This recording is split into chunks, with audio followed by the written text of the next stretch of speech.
Good afternoon, and welcome to Expose Yourself to Art, a show in which we plumb the depths of the creative experience. My name is David Schroeder, and with me today as co-host is Linda Scheller. Hello. Hello, everyone. Yeah. So this is our third show. Any response? Any thoughts about this so far? How are we doing from your side of the street? I'm enjoying it thoroughly. I look forward to Sundays at 2. Yeah. Yeah, me too. It's interesting. And it's interesting doing this. Everyone's in their own home. Yeah. So, which makes getting acquainted an interesting process. Let's put it that way. And speaking of that, I just found out recently that you have quite a background in theater. That you even majored in the dramatic arts in college. Is that correct? Well, I majored in English. I minored in drama. Oh, but, okay. yeah, I've done quite a bit of theater. Yeah? Yeah. Well, same here. Like I was saying the other day, it might be nice to sit down and share a cup of coffee and talk about old stories, but we don't have time for that here. So in all of your experiences, why don't we start out? What was the most memorable experience you had in the theater, or your favorite play, your favorite part? My favorite role was Mother in Ragtime. That was with Newman Performing Arts under the direction of Dennis Royce.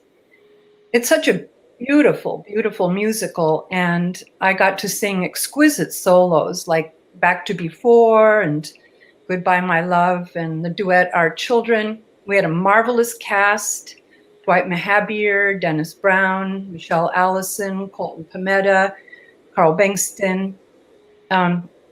It was wonderful. That character evolved so much, and I could relate well to her journey. And if you don't mind, I'm going to share a little story. It was some years after, and I had on my T-shirt that said Newman Performing Arts Ragtime, and I was in a pet shop with my mother, and a woman, we didn't know her, came up and said, "Oh, I saw that production. Were you in that?" And I said, "Yes, I was Mother." And she said, "Oh, you were Mother?" And I thought that was a compliment.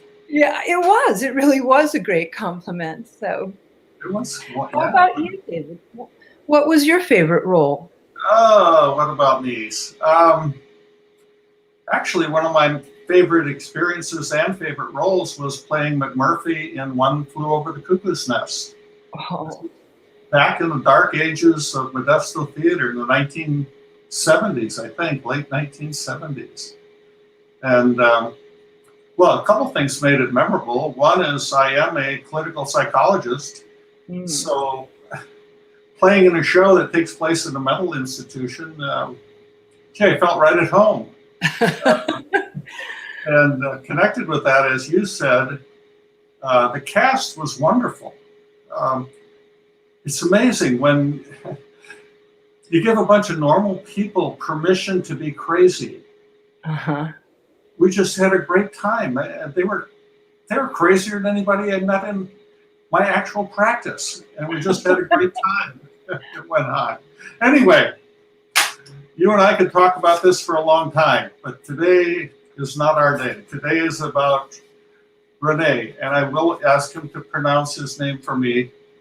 So when he comes on, so René Daveluy. Anyway. I don't want to insult him anymore. Who is he? Well, René came to Modesto to head up the Central West Ballet in 2004. In 2006, he received the California Stanislaus Arts Council Award for Excellence in Dance. As a choreographer, he's won a prize from the Du Maurier Arts in Montreal for his one-man show. And in 2015, he produced the full-length Legend of Sleepy Hollow, composing the musical score and choreographing the ballet with Jean-Claude Fugit. In 2018, he composed the music for Dracula, his second full-length score, which he also produced and choreographed. So who we have here today is a multi-talented, creative creature, person. And so rather than try to read all these formal things about him, I think it'd be, well, that's what we're about. Let's just talk with him about it. So come on in, René, and welcome. Hello, thank you for having me. Yeah, you've had it's quite a resume. So, but I think it'd just be best to turn you over to Linda and let's talk about some of these things in depth. Okay. René, perhaps you could start out by giving us some personal background. Sure. I'm Canadian. I was born in Montreal in 1966, which makes me 54 years old. And I did, like everybody does, eventually finding a calling, and mine was dance. I'm come from partly from a musician's family. So my grandfather was a composer. My mother was an opera singer. My aunt was an organist. My other uncle was an organist, master organist at the Saint-Joseph Oratory in Montreal. So a lot of music. So that background was always there. I found my calling in dance when I was about 14, 15 years old. Started a little late, but it really took over my life. I found myself once I stepped into a dance studio. And so from then, it was just the long path to accomplishment. And I danced in Montreal, I danced in Canada. And eventually in 1995, I worked my way to the United States. And I found a job as a dancer at Ballet West in Salt Lake City. And that is where I met Leslie, my wife. And we continued, made our careers. And in 2004, we retired. We were about 39 years old then. And we came to Modesto to lead Central West Ballet. Thank you. What are some of the important artistic influences and inspirations that affected your artistic development? I think art, since we're also talking about Michelin Gallery and the Stanislas arts in general, art was a very big part of my development all the way through my life. My first mentor was my mother, and she made sure to expose me, in fact, to the arts and to music. The first record I have was The Sorcerer's Apprentice by Dukas and Ravel's La Valse, and so forth. And so I was really exposed to classical arts as well as painting and everything. When I came into dance, my second most influential mentor was a Canadian painter. His name is Christian Thibault, and he really took me on. He was both in dance and in the arts, in fine arts, and really, really mentored me into the history of dance and what it means. And the history of dance is very linked to the arts. When you think of ballet, it needs a backdrop, a background that's mostly done by art and painting. So painting, music, the spoken word, ballet really relies on all these disciplines. And so for me, it was a great discovery. It was a continuation of what my mother had started. And so it's a life really spent in art. Well, I think it's fair to say you are a Renaissance man in the fullest sense of the word. Well, with the name René, it helps. What you just said also explains my experience of coming to some of your creations, because you seem to be able to touch, as you just said, all parts of it. They're artistically beautiful. you write music. I didn't realize that. I mean, everything seems to blend together beautifully for your show. I And think, that well, makes sense now that I hear, your background. yeah, thank you for saying that. The music part is kind of going back to music. Since I started in music, I went to a convent that was mainly for music when I was a kid, when I was a child. And so that was really ingrained in me, and my instrument was the piano. However, when I started dancing, I really threw away everything else. And so for years, I kind of lost it all, really. If you don't practice, you can't. It's like your body, or playing an instrument needs a lot of practice. And so finally, a few years ago, I started dabbling again into music, and because of today's technology, we're able to use virtual instruments to make scores. And so I started working a little bit in this. And then when, we talked about Sleepy Hollow, for example, Legend of Sleepy Hollow was co-choreographed with Jan Clark Fugit. But this was really the most significant move on my part to create a score. And the way I did it the old-fashioned way. Even though it is done on the computer, every note is accounted for. And so there are no loops. It's not like that. It's just trying to get back to when I first started, which was in music. So I think as I'm getting older, I find a lot of joy and satisfaction in creating ballets, but to my own music. I think it's a wonderful way to express yourself in art. And if people enjoy it, then I'm really, grateful for that. I don't pretend to be a complete accomplished musician, but I certainly do all my best to give something original and something from within. Well, we are very grateful for what you've given us. Perhaps you might tell us then about Central West Ballet. Yes. Well, Central West Ballet is a very special company. When I came, it was already a very, very strong Regional Dance America entity. And so it was part of Regional Dance America. And it was a very strong youth ballet that had aspirations of growing up, let's say. And they were on their way before we came in. And so what we saw was a great potential to just do a continuation of what was started. Central West Ballet was founded by Julene Schmitz and Gretchen Vogelsang and Debbie Bertucci at Julene School of Dance. Central West was, for years, for decades, was part of the Julene School of Dance family of entities.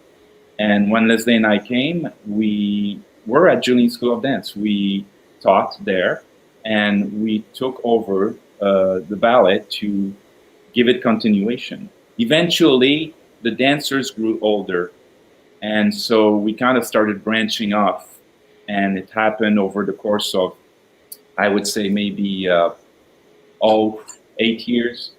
And eventually, the company ended up at North Modesto on Pentecost Drive, and we have our own studios now. And we really took an adventure. When I saw the group of dancers that was there in 2004, had a very specific talent to go the distance, and that talent was a passion and a belief that they could achieve themselves and could really realize their dreams. And so when I saw that fierceness and that desire to really go beyond anything that they knew at the time, I think Leslie and I really saw this, and we saw a kindred spirit, because they felt like us, like young professionals who only wanted to dance. It didn't stop at 18 years old. It only became more important. And so we threw away, we threw caution to the wind, and we decided to see how far the company could go. And I think it's been a very, very positive thing for the community.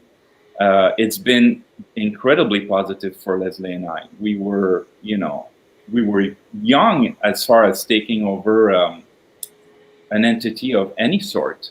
We were 39 years old. We had just finished our careers, retired from Ballet West, and it was up to us to really see if we had also everything that was required to be able to carry the dream forward. And I always say that Central West Ballet is an adventure. I use the word adventure a lot, and we really wanted to go for the adventure. And I think we've done beyond. Central West Ballet has done beyond our dreams. We really are in awe and of what the dancers have accomplished. And this is a generation of dancers that started, and then it just kept on going. And eventually, other dancers from other states started joining the ballet company because the quality was just going up and up and up. And that's the way it should be. It always has had that spirit. And I think the spirit of Central West Ballet is really relies on the dancer spirit. And they are fantastic. They're just, I cannot say enough about our dancers. I think that I don't see any difference between what you would call a full-fledged ballet company, professional ballet company, and Central West Ballet. I think Central West Ballet has really achieved itself in quality and doing what you love and doing it with what you have. And so we do not have, a $30 million budget. We don't even have $1 million budget. But what we do with what we have, and the spirit is just as professional and quality-minded as any other ballet companies that I've known. That's very inspiring. How has Central West Ballet dealt with the pandemic? Like everybody else, we were struck by the fact that everything had to go on shutdown. And the pandemic also has been extremely difficult on the dance world because dance relies so much on the everyday practice of your instrument. And so, and for that, you need a studio, you need a space. You can do your own class in your living room, but eventually you need the space to be able to move and to keep your stamina. And so that way, it's not the same as for a violinist, for example, who doesn't need a huge space to practice, and everybody needs to practice. And so the dance world has been extremely, very hard. It's been very hard for the dance world. And so like everybody else, we had to shut down. And we were just about to get into our home, the Gallo Center for the Arts. We were just about to do our creations program, and it was a week before Tech Week, so which means the dress rehearsals at the theater. And we got shut down and we had to cancel the show. Eventually, like everybody, it dawned on us that we had to cancel the entire coming season. And so we were able to operate when it was appropriate. So in the state of California, things went up and down as far as being, able to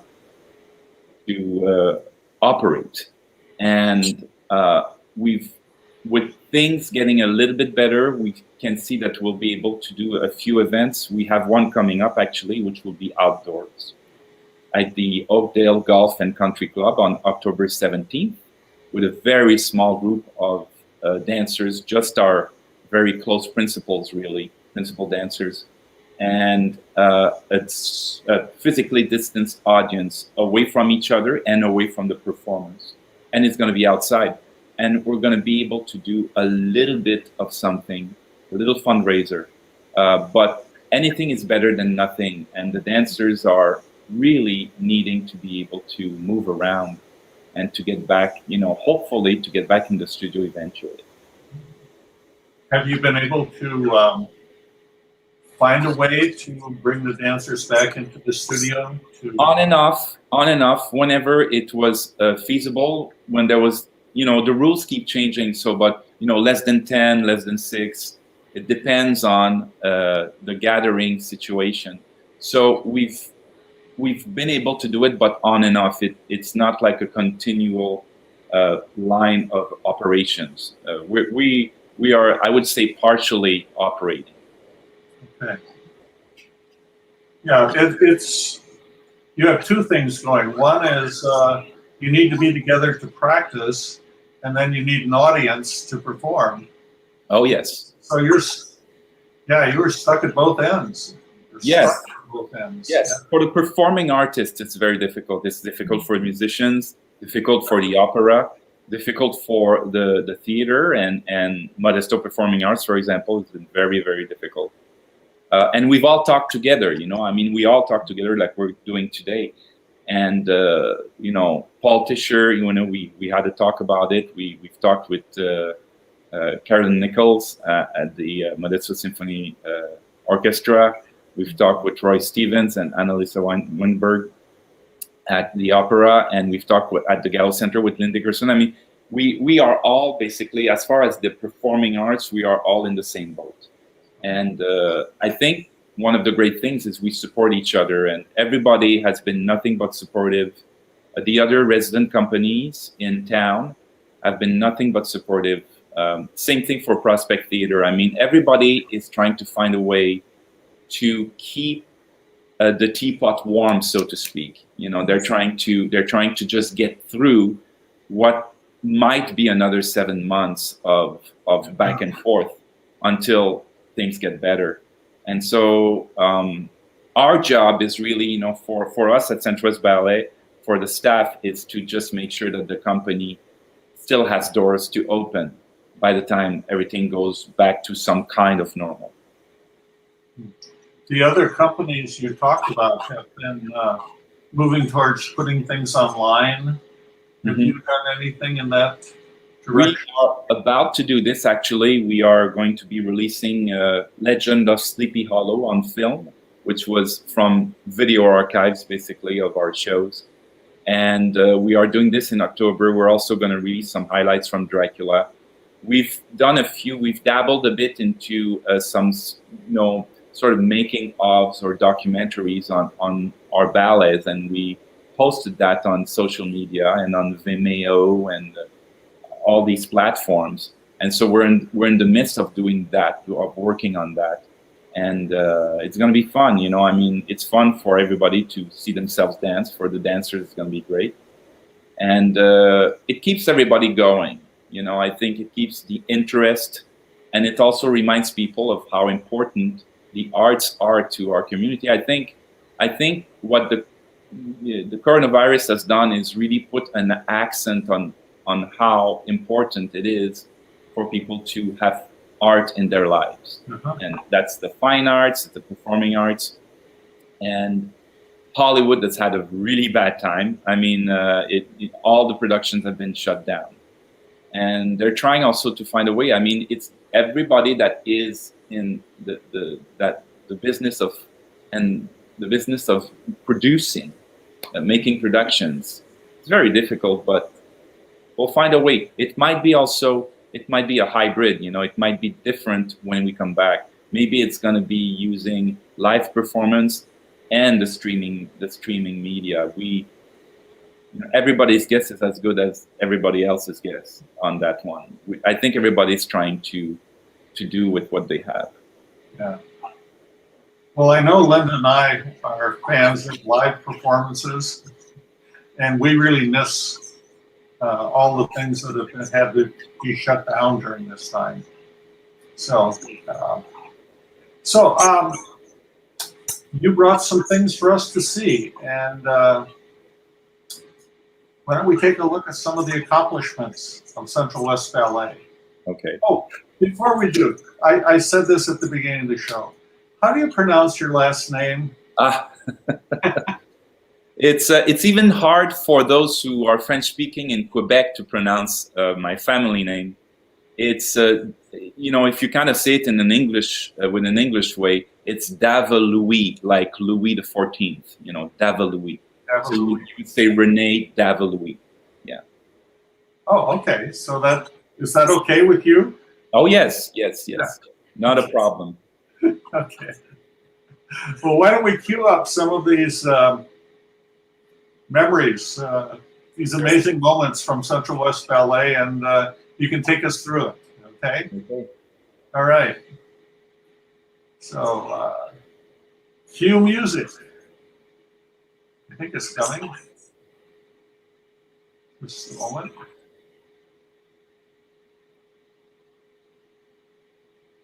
We're getting there. Whoa.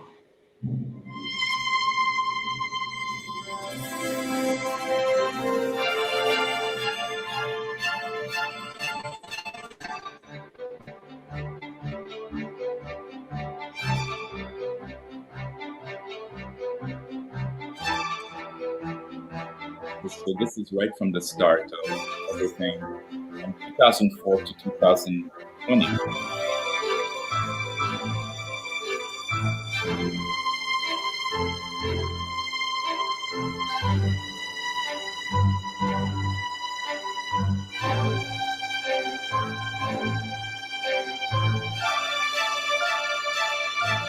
Romeo and Juliet.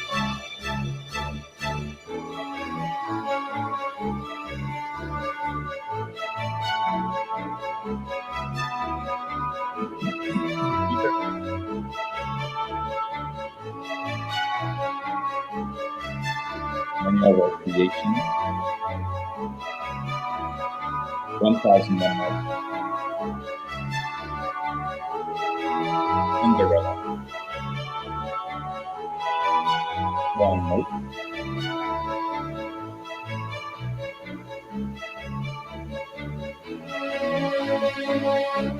Recent creations such as in 2018 called Summer Rhapsody.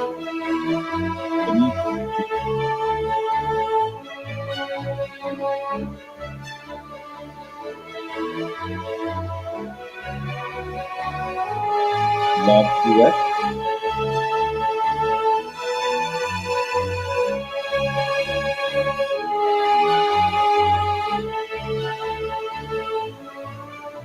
A lot of generations of dancing.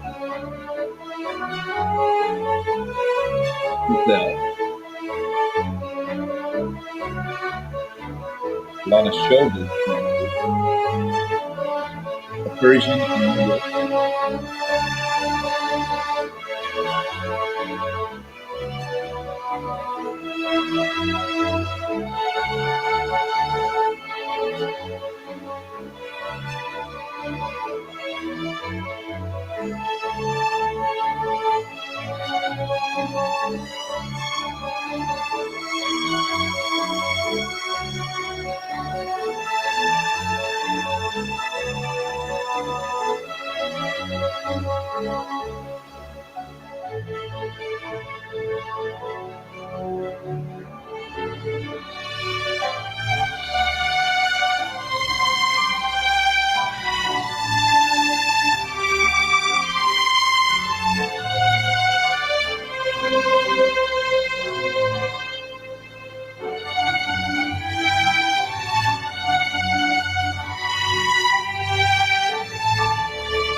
Wow. That was lovely. So glad you're here. Well, as you can see, the quality is very high. And I think, it has to be said, the dancer's spirit, it was there before we came, it's there, and it's going to continue to be there because Central West Ballet is really worth it. But a lot of what you just saw, that quality, is really due to Leslie Ann Larson, my wife and our ballet mistress at the company. She is really the one that handles the dancers and makes it possible for everybody to learn the craft, and the quality of her work is really world class. And so she's, Leslie, and it has been said by many, by our former artistic director, John Hart, who was, a big name in the world of ballet. Leslie is the best in the business. Wow. And she really has done an amazing work, an incredible work for the company for these past 16 years. And all that quality is really, a lot goes to Leslie's work with the dancers. Oh, nice of you to share the spotlight.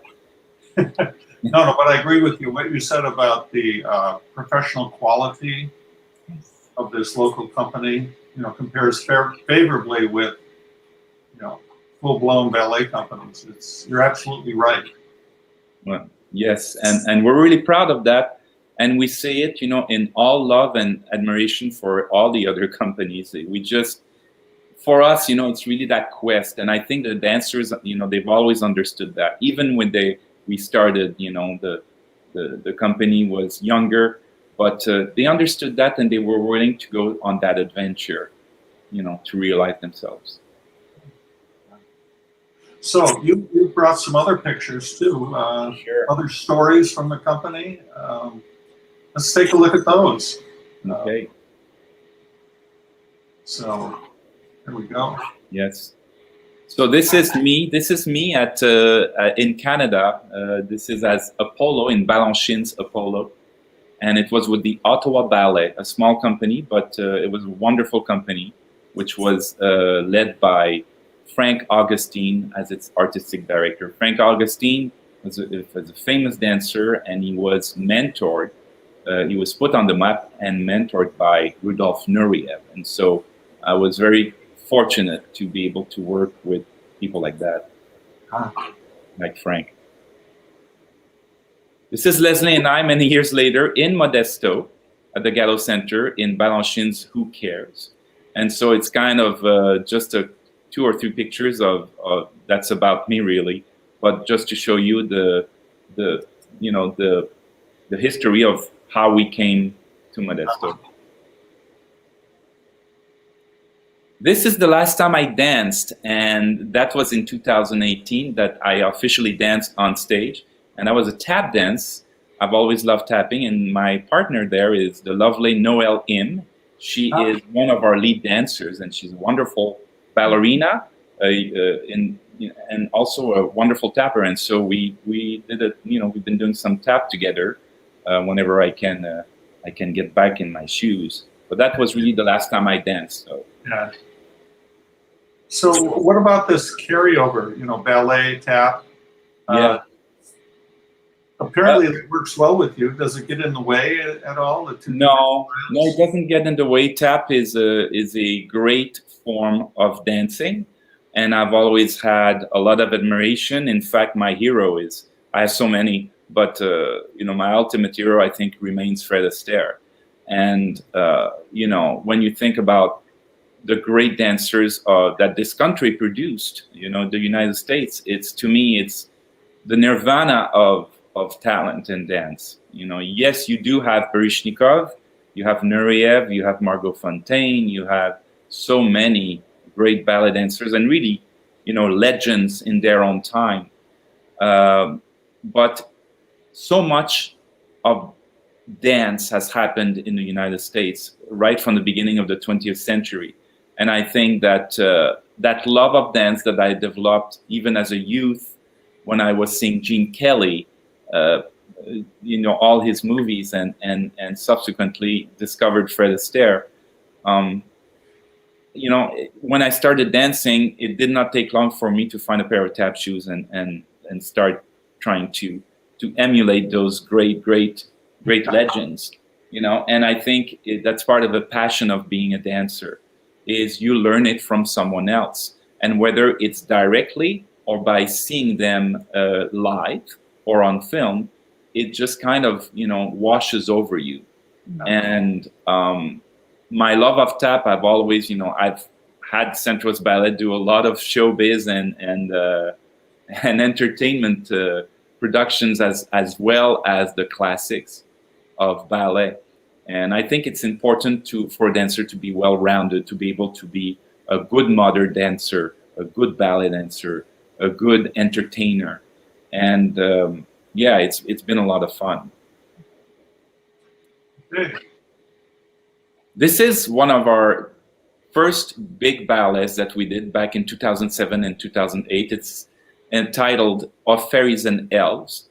And you can see those absolutely gorgeous costumes that they're wearing. Well, those costumes were imported from Ballet West at the time. These are costumes from a very famous ballet entitled The Dream by Frederick Ashton, one of the greatest choreographers that ever lived. And we were able to use them for a piece of our own, and which we made in the style of his choreographic style, let's say. And it was wonderful. It's a wonderful ballet, and we are actually going to be dancing a portion, a pas de deux, a duet from this ballet at the Oakdale Golf and Country Club on October 17th. And so it's one of our staples. That is a very significant picture because the choreographer of which you see the piece right now his name is Val Caniparoli. And Val Caniparoli is very well known in California, and he's a world-renowned choreographer. And I happened to dance for him, or dance some of his choreographies when I was a dancer, Leslie as well. And when we came to Modesto, it was for sure that we would eventually contact him and say, would you let us do a piece? And so one night, I remember very well, we were on the Woodrow office, right next to Julien's. And I phoned him and I just said, hi, Val, how are you? And I said, would you, the dancers, I've been working for a few years with the dancers and I think they're ready.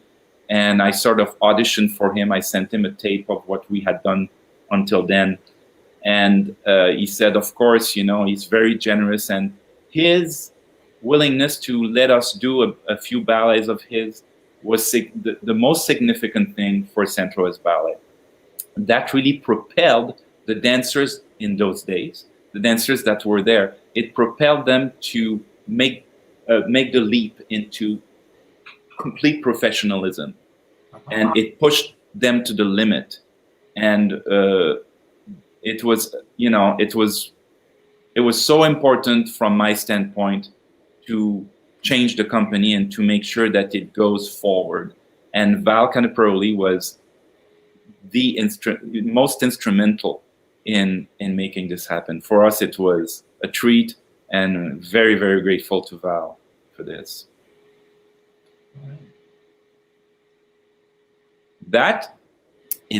This is Joseph Atkins, one of my first principal dancers, and he is pictured here as Romeo in Romeo and Juliet.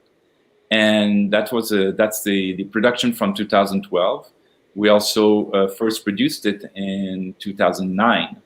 And Joseph is one of the hardest working young dancers that I had the pleasure to mentor, in fact, to work with. And he accomplished himself completely, fully.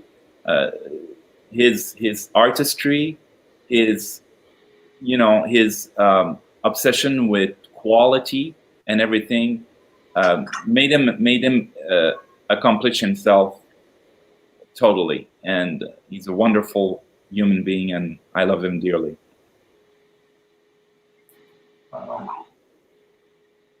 This is from 1001 Nights. Here you can see Alyssa Milano Hightower and Aaron Gulevich, Alyssa was right there from the beginning as well, part of the group of dancers. Aaron joined the company later, in later years, but you can see really two different sort of times here pictured. Alyssa, which represents the beginning and when we came to the company, and Aaron, who is now still dancing in the company. And that's an absolute wonderful ballet that we did, and very inspiring to work with those dancers. Impressive. Another scene from Romeo and Juliet. You can see the company, lots of energy, and always like that. The company's never changed that way. It always has had a great energy. And they're very beautiful, by the way. All the dancers are very, very beautiful. I'm impressed with how many talented dancers you found in our little town. There's a lot of talent in Modesto. And it's like everywhere else. It doesn't matter whether if it's a smaller town or a big metropolis. Talent is there, and the talent for dance is there. And that's our job. Our job is to nurture the talent and make sure that it has an avenue to grow. It's working. This is the great ballet Giselle. There you can see the forefront, Elizabeth Champion, Philip Riskin, and Erika Rinstierna-Cates. Erika is Karen Rinstierna's daughter. Karen Rinstierna is our executive director, right? She just came in as executive director a couple of years ago. And Erika was in the company from a young age. Erika is on your right if you look at the picture. And she is dancing the role of Myrta. And on the left, you can see Elizabeth Champion as Giselle and Philip Riskin as Albrecht. Giselle is the first great romantic ballet. And it's been around for a very long time. And you can see the quality right there. It's just as if you saw another professional ballet company. Absolutely.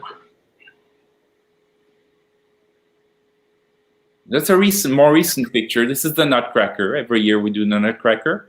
And at the forefront there you have Noel Im, which I spoke of a little earlier, and Mario Vitali Labrador in the snow scene of the Nutcracker. Mario just joined us about a couple of years ago. Very talented, and he's a wonderful dancer to have in the company. And him and Noel make a great couple on stage. This is from Swan Lake, and that is Sarah Weaver, who now just yesterday became Sarah Metzler, and David Riskin.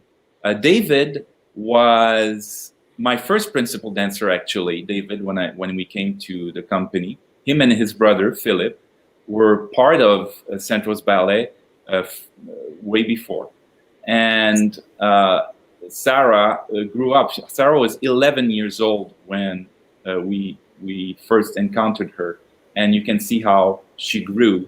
And now one of her roles has been the Swan Queen. Wow. So you've mentioned some of these principal dancers. Are they? Well, how would I put? Are they paid? Are they treated as? Yes, we do manage to be able to pay some of our dancers a humble contract, but we do everything we can to really support them, and that includes money. Okay.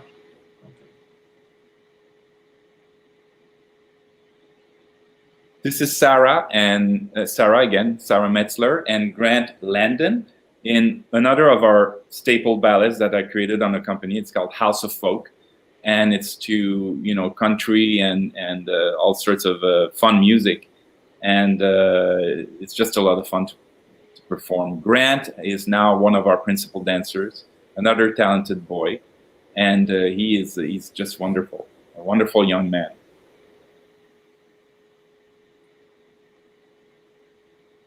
This is Zachary Artist and Noel Im again in Love Duet. Zach was part of the company right when we started. He was also 11 years old, and he developed into an incredibly proficient dancer.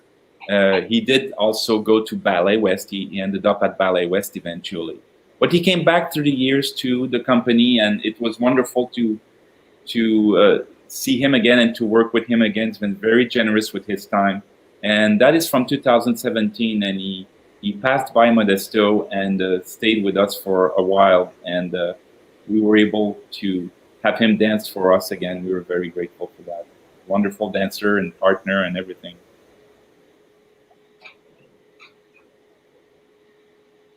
This is Nicole Furpo-Felver and Grant Landon. Nicole really is the diva of the company, if you might say. She's an inspiration as well. She was there before we came in. She was already part as a youth of Central West Ballet, and she's seen the entire gamut of the Central West Ballet history. And Nicole was Juliet right from the get-go. In 2009, she was 18 when she first performed Juliet. And I made a lot of ballet on her, a lot of ballets on her, and she was, she's really special. She has a great charisma on stage, and she moves beautifully. And Grant and her have been dancing in later years. Grant is a little younger than Nicole, but they make a great partnership together as well. Next. Swan Lake, as you can see, again, you can see the quality even in photography. You can see the quality and the discipline of the dancers, and that's Leslie Ann Larson's work right there. And the dancers are always willing to work very, very hard, long hours to achieve a togetherness. A company is only as good as its corps de ballet.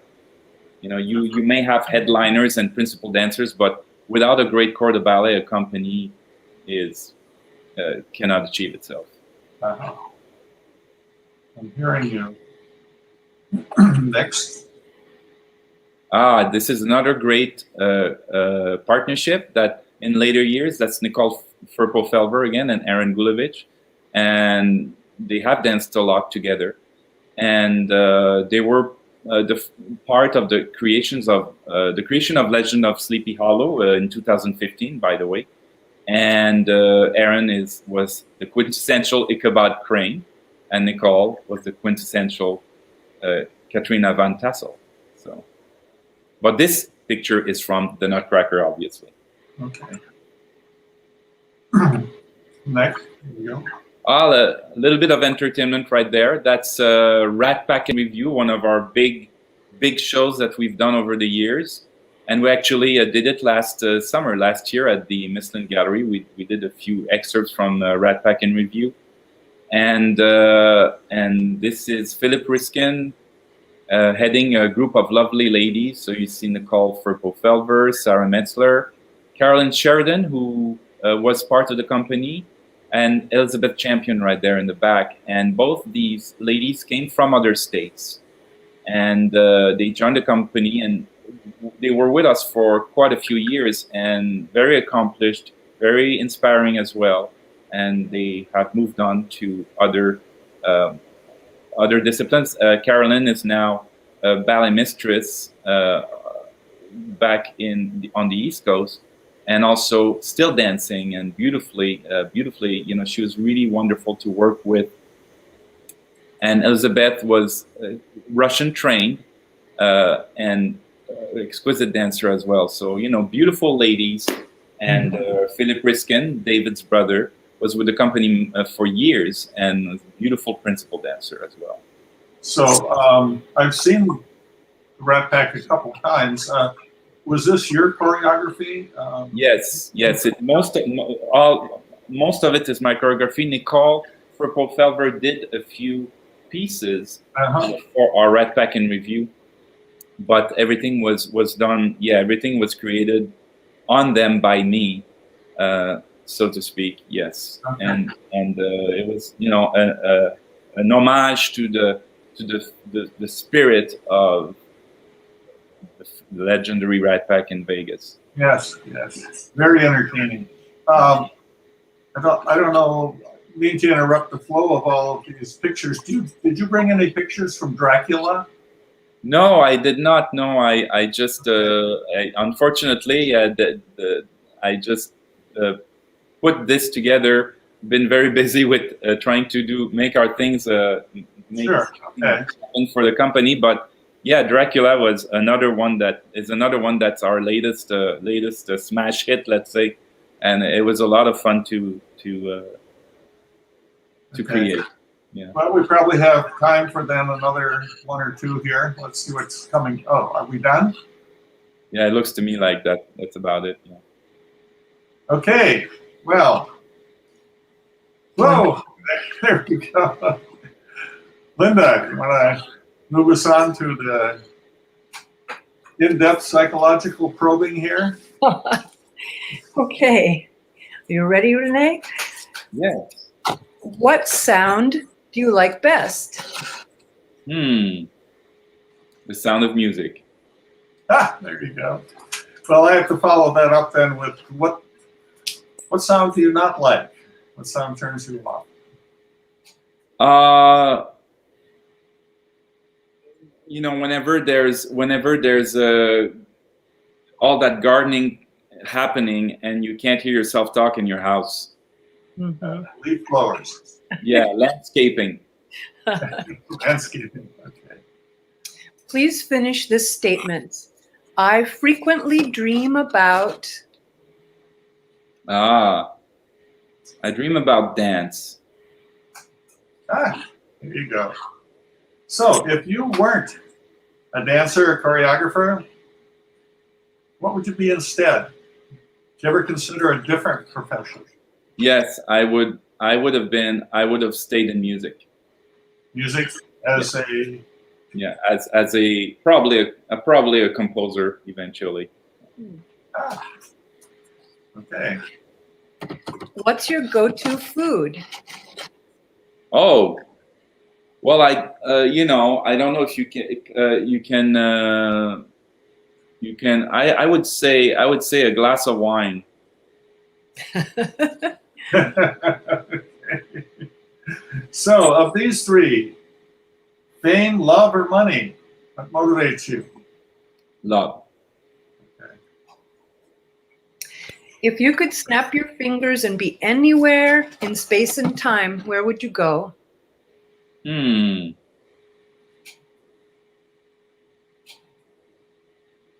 the studio. Okay. So, To the dance what's it going to say on your tombstone? Besides your name? What's it gonna say on my tombstone?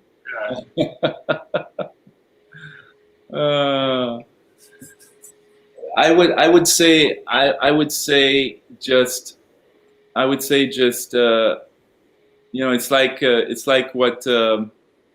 it's like what Peter O'Toole said. He was talking about a story where he had a beautiful jacket and spilled something on it and sent it to the cleaners, and when it came back, it was not completely cleaned. It was still had the stain on it, and there was a note by the cleaners that says, it distresses us to return an item that is not perfect. Oh, Geez. that's great. Uh, Well, my last question. What gives you hope? My dancers. well, thank you. Now we know so much about you. Thank you for those quick answers. And thank you for appearing on this show.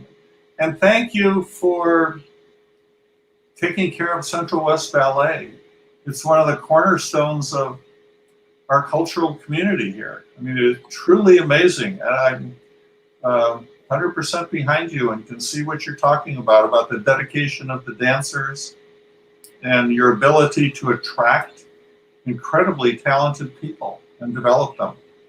Well, thank you very much. And the dancers love to perform. They love to perform for their community, and they are part of the community. and we're just always happy to be there and to to expose our art and expose our dancing to the community. And we'll be there. We'll be in Oakdale. I'll plug it one last time. Oakdale. I'll be there. Yeah. 243 North Stearns Road in Oakdale. And on October 17th, it starts at 5:30 p.m. And you can get tickets online to this limited seating, of course. But if you feel like supporting Central West Ballet, you can go to our website and you can find where to buy the tickets from there. Well, again, thank you, and give our best to Leslie. I sure will. Thank She's you. truly a remarkable person, as you've said. Thank you so much. So, Thank you, René. Thank you. so goodbye, folks, until next week. Thanks for being here. Okay. Signing off.